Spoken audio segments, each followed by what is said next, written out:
అయితే ఇక్కడ నిన్న మొన్న బయటకు వచ్చి అంటే ప్రజలు అమాయకులు అనుకుంటున్నారా లేకపోతే మీకు తెలియక మాట్లాడుతున్నారా అన్నది నాకు అర్థం కావట్లే.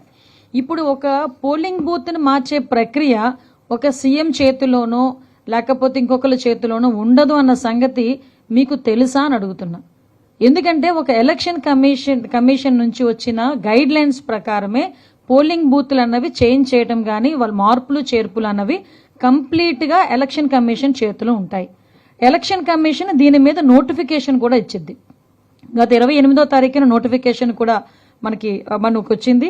తర్వాత ఈ ఎలక్షన్ నోటిఫికేషన్ రన్నింగ్ కూడా మనకు 30th నుంచి వచ్చింది. దీనికన్నా ముందుగానే మనకి ఎలక్షన్ బూత్లకి సంబంధించి ఏదైనా అబ్జెక్షన్ అలా చేంజెస్ ఉన్నాయి, ఏదైనా అబ్జెక్షన్ ఉంటే గనక అబ్జెక్షన్స్ తెలియజేయండి అని చెప్పి ఎలక్షన్ కమిషన్ నుంచి 17వ తారీఖున ఒంటిమెట్ట, 19వ తారీఖున పులివెందులకి సంబంధించి అబ్జెక్షన్స్ ఏవైనా ఉన్నాయా అని ఎలక్షన్ కమిషన్ ఒక నోటిఫికేషన్ కూడా జారీ చేసింది. ఆ టైంలో ఏ రాజకీయ నాయకులు కానీ ఎవరు కూడా మాకు ఈ అబ్జెక్షన్స్ ఉన్నాయని చెప్పని కారణంగా వాళ్ళు with in the time period లో వాళ్ళు ఆ బూత్ని కన్ఫర్మ్ చేస్తున్నారు. ఇంకొకటి ఇక్కడ విషయం ఏంటంటే జనరల్ ఎలక్షన్స్ లో ఎలక్షన్ కమిషన్ కూడా గ్రామాలని పరిగణలోకి తీసుకుంటుంది. కానీ ఇక్కడ లోకల్ ఎలక్షన్స్కి వచ్చేసరికి పంచాయతీలని పరిగణలోకి తీసుకుంటుంది కాబట్టి ఇప్పుడు పోలింగ్ బూత్లకి సంబంధించి మార్పులు చేర్పులు అనేవి జరిగినాయి. ఇది ఈ రోజు గవర్నమెంట్ మేమో లేకపోతే సీఎం గారో తీసుకున్న నిర్ణయం కాదు.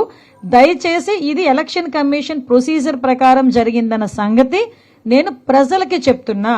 ఎందుకు ప్రజలకి చెప్తున్నానంటున్నానంటే వీళ్ళు పులివెందుల్లో ఓడిపోతామన్న భయంతోనో లేకపోతే ప్రజలు వాళ్ళని చీత్కరించుకుంటున్నారన్న భయంతోనో పులివెందుల ప్రజలకి ప్రజాస్వామ్యం రుచి చూపించారన్న భయంతోనో ఈ రోజు ఆటోమేటిక్ గా మా మీద నిందలేసే ప్రక్రియలు ఏ రకంగా పోలింగ్ బూతులు మార్చేస్తున్నారు లేకపోతే పోలింగ్ స్లిప్లు మార్చేస్తున్నారు అని చెప్పి రకరకాల మాటలు మాట్లాడిన సందర్భం బట్టి నేను ఈ విషయం చెప్తున్నా.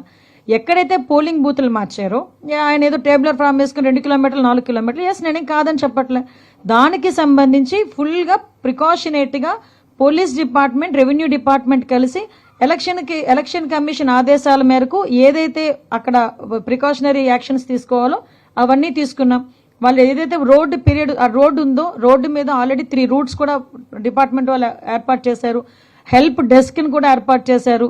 రేపు ఎర్లీ మార్నింగ్ 6 o'clock నుంచి 6:30 నుంచి హెల్ప్ డెస్క్ కూడా పనిచేస్తుంది. కలెక్టర్ గారు అక్కడ నుంచి ఓటర్లకి ఓటేసి రావడానికి వెహికల్స్ కూడా అరేంజ్ చేశారు, బస్సెస్ కూడా అరేంజ్ చేశారు. ఫుల్ గా పోలీస్ బందోబస్తు కూడా మేము ఏర్పాటు చేసుకున్నాం. పైగా వీళ్ళు మాట్లాడతారు బైండ్ ఓవర్స్ అన్నది